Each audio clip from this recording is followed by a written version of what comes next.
재미없는 요새는 그 아재라는 말이 아재 개그가 있는데, 어떤 청년이 결혼을 앞두고 상대 여자는 없고, 그래서 소원을 간절히 빌었더니 무슨 소원이든지 들어주는 요종이 나타나서 한번 네 소원이 뭐냐 하고 물었더니, 이 청년이 저는 돈과 여자와 결혼을 원합니다.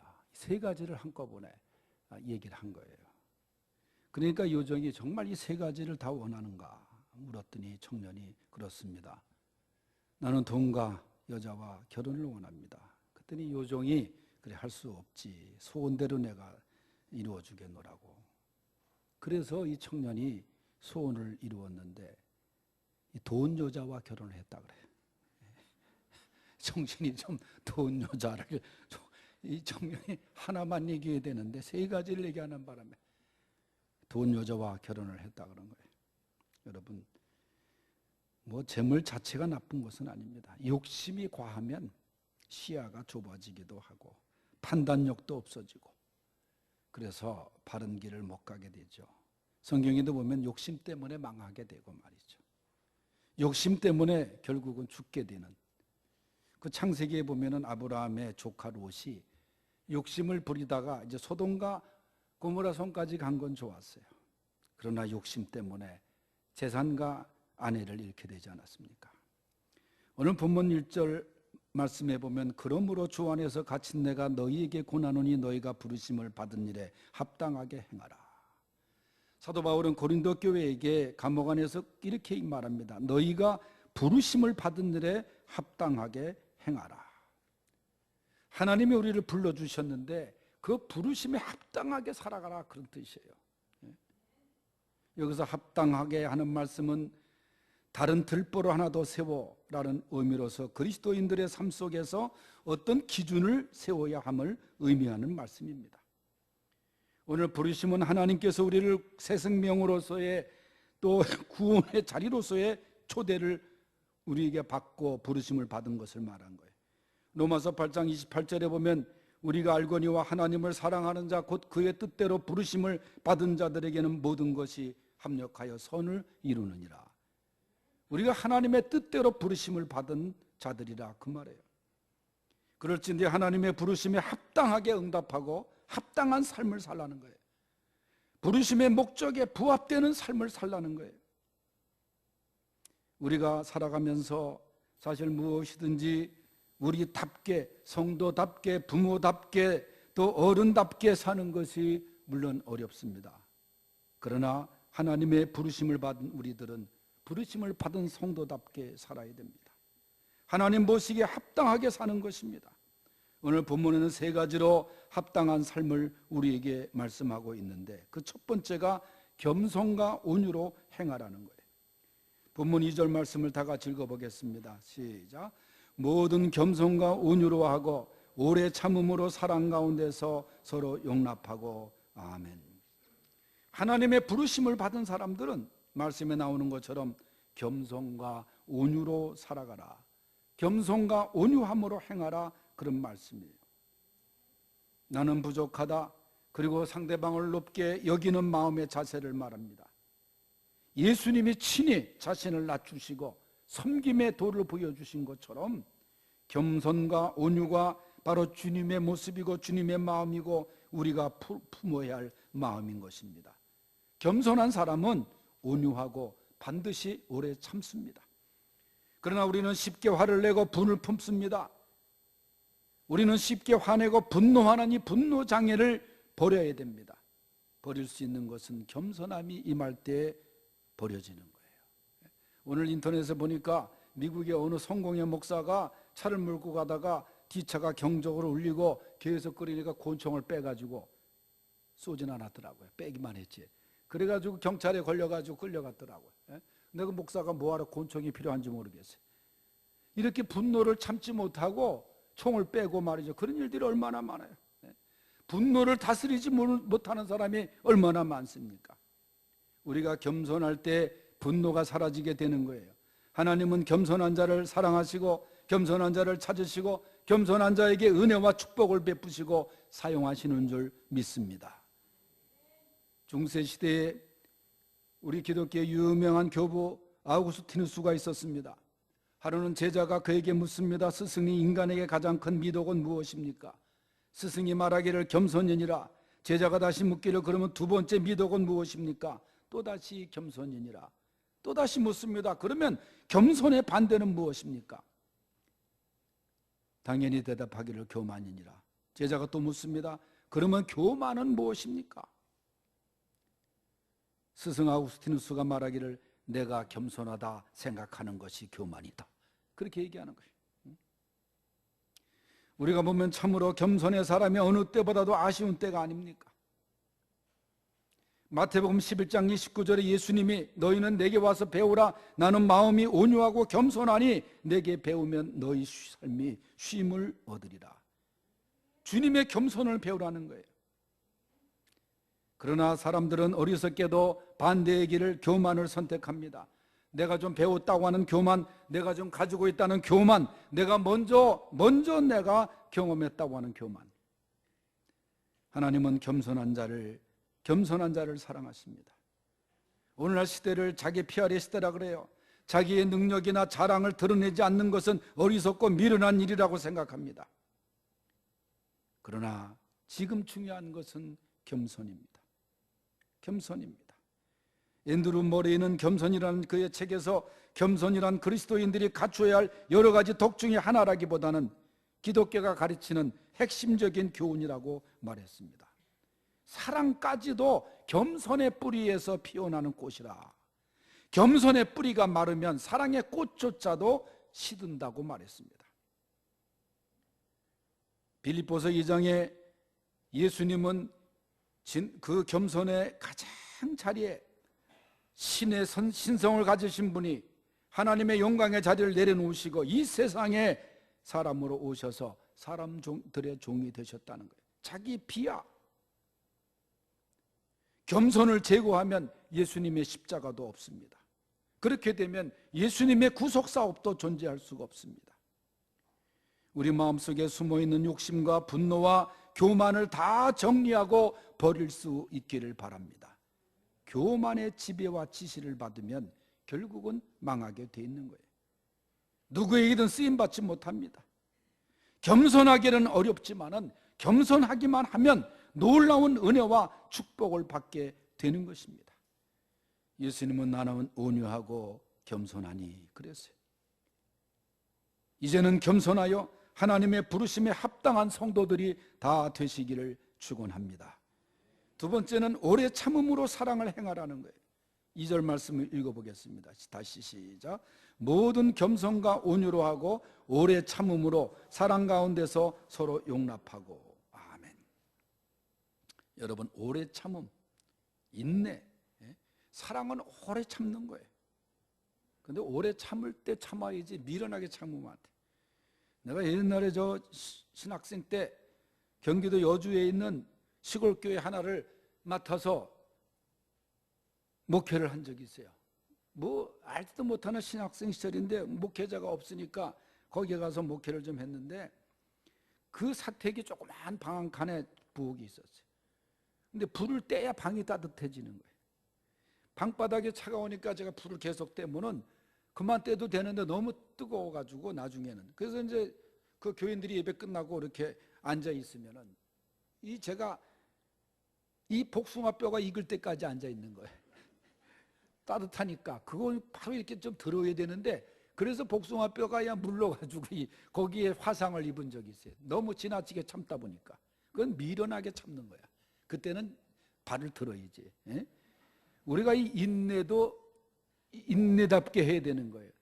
고린도서 13장에 보면 사랑은 오래 참는 것이다 그랬어요. 사랑은 오래 참으며 그랬어요. 사랑은 용납하는 것이다 그랬어요. 그래서 계속 읽어보면 사랑이 없는 것은 천사의 말을 해도 자기 몸을 불사르는 구제를 해도 사랑이 없이는 아무것도 아니고 울리는 꽹과리 소리에 불과하다. 그러니까 사랑이 없는 것은 무가치하다는 거예요. 없는 것만도 못하다는 거예요.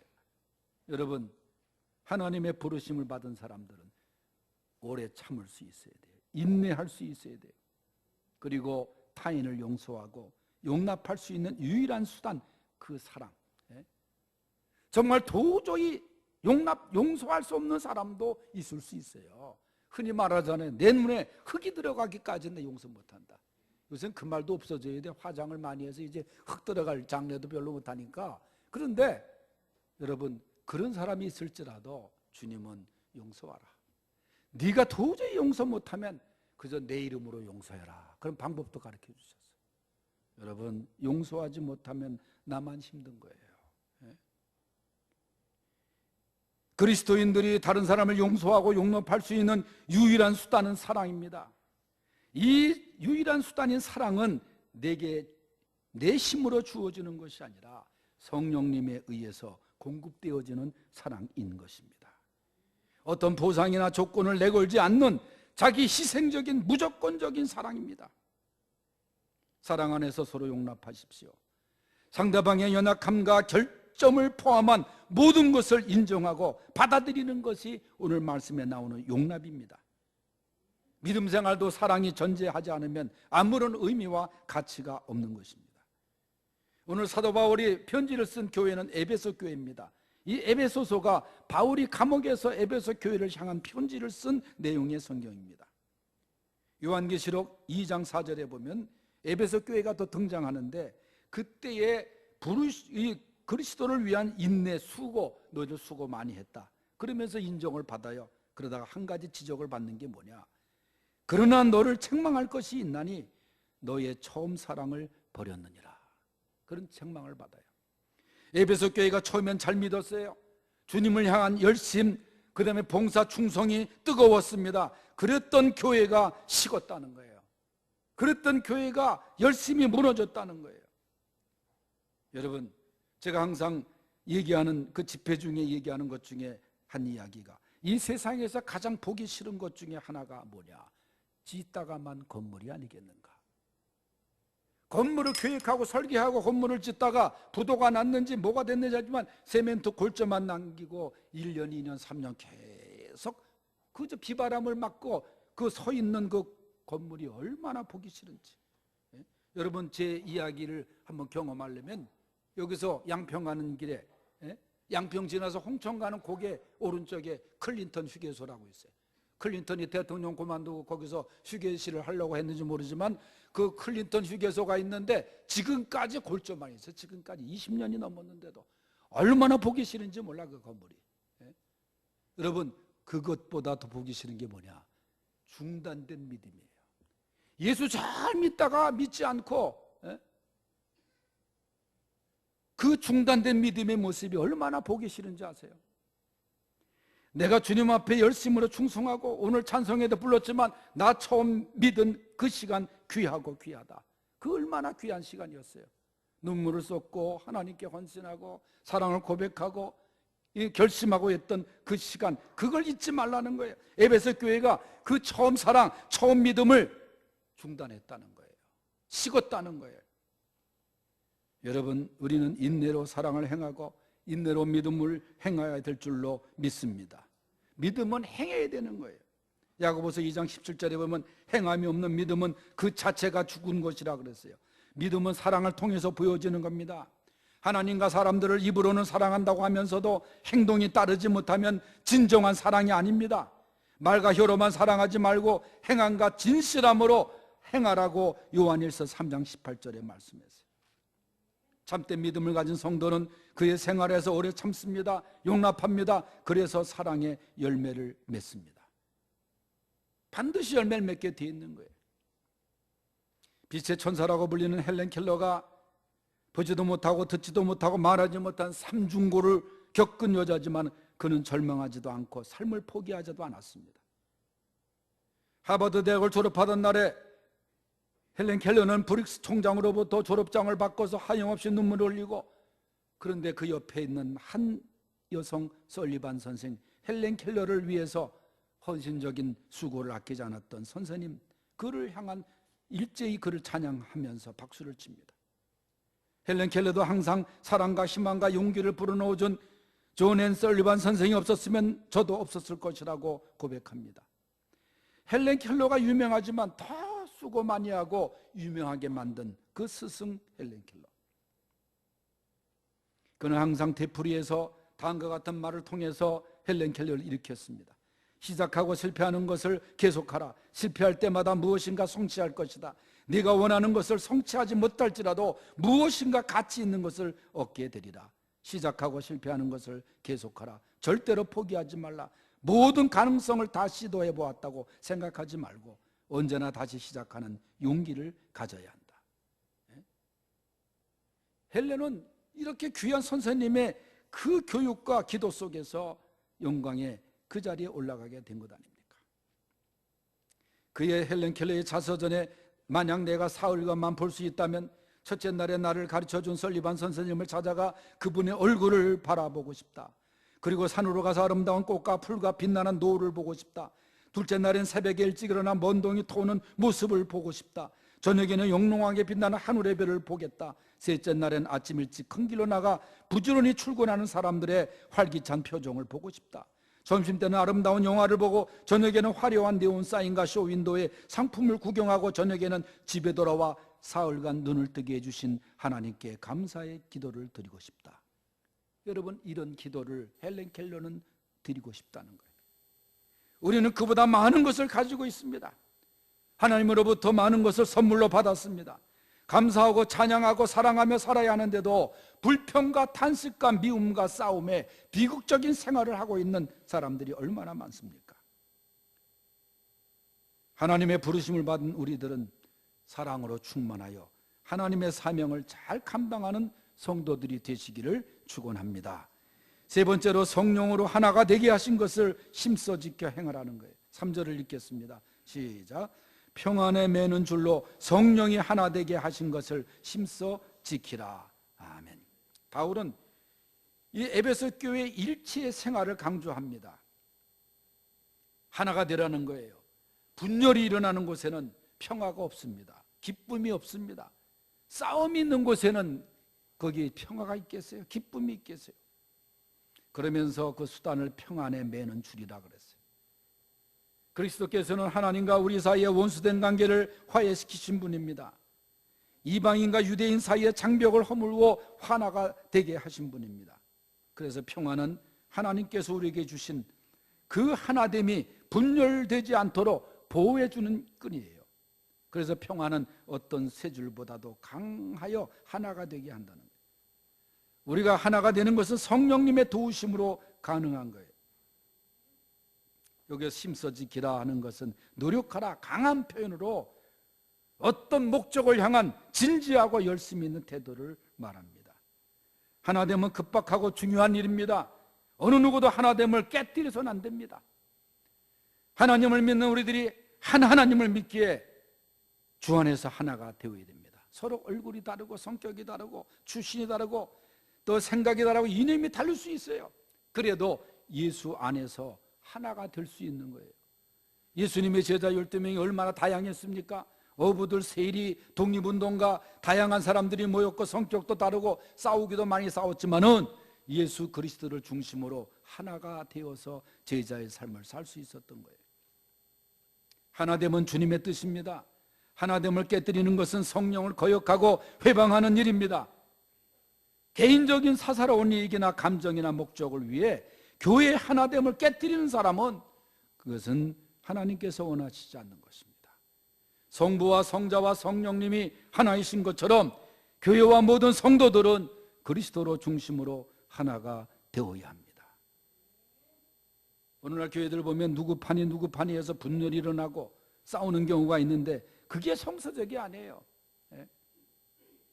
성령으로 충만해야 하나 될 수 있는 것입니다. 사탄은 하나됨을 방해하고 깨트리려고 언제나 혈안이 되어 있어요. 분열을 시키려고 하고 있어요. 하나가 되어야 됩니다. 우리가 얼마나 짧은 생을 살고 있습니까? 어제 제가 서울에 있을 때 우리 교구의 구역장이었고 그러던 집사님인데 난 권사님인 줄 알고 모양은 권사님이더라고. 이렇게 퉁퉁하고 그래서 아직 권사가 안 됐대. 미국의 애틀란타에서 이제 이민을 가가지고 다니러 왔는데 그다음에 수지 어디에 이제 집을 하나 살고 있던 거 이제 팔아서, 그다음에 정리하러 왔다 하면서 저를 찾아왔어요. 그래서 밥 먹자는 건데 안 먹고 그냥 계속 이제 옛날 얘기만 하다 보니까, 그렇게 오래간만에 보니까 뭐 옛날 얼굴은 남아 있는데 그렇게 확 변했더라고요. 벌써 오래간만에 보니까 그래. 이게 자주 보는 사람은 변한 걸 잘 모르는데 오래간만에 보면 저한테 왜 이렇게 살이 많이 빠졌냐, 그래서 내가 왜 이렇게 많이 쪘냐, 난 또 이제 세월이 이렇게 빨리 지나는지 모르겠어요. 엘리자베스 로스라는 사람은 어렸을 때 나무 위에서 사람이 떨어져 죽는 장면을 목격한 사람이에요.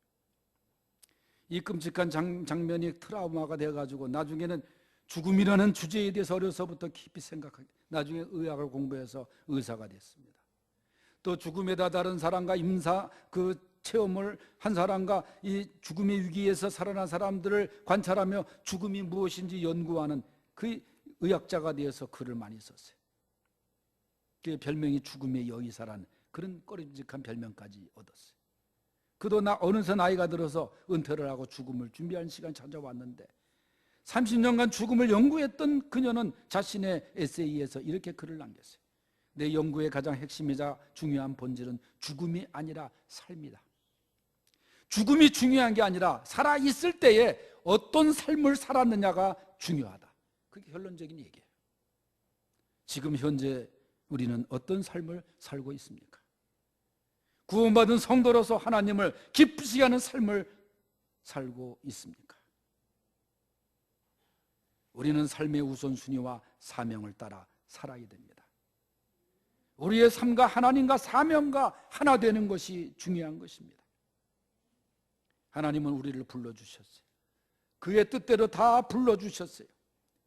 부르심에 합당한 삶을 살아야 됩니다. 리빙스턴은 그가 말한 유명한 말 중에 하나님은 누구나 그 사명에 다하지 않는 한 결코 불러가시지 않는다, 그런 말을 했어요. 우리가 이 시간 나와서 예배드리고 우리가 이렇게 살아있고 또 하나님 앞에 예배를 드리고 있으면 하나님을 위한, 이웃을 위한 사명이 우리에게 아직 남아있다는 거예요.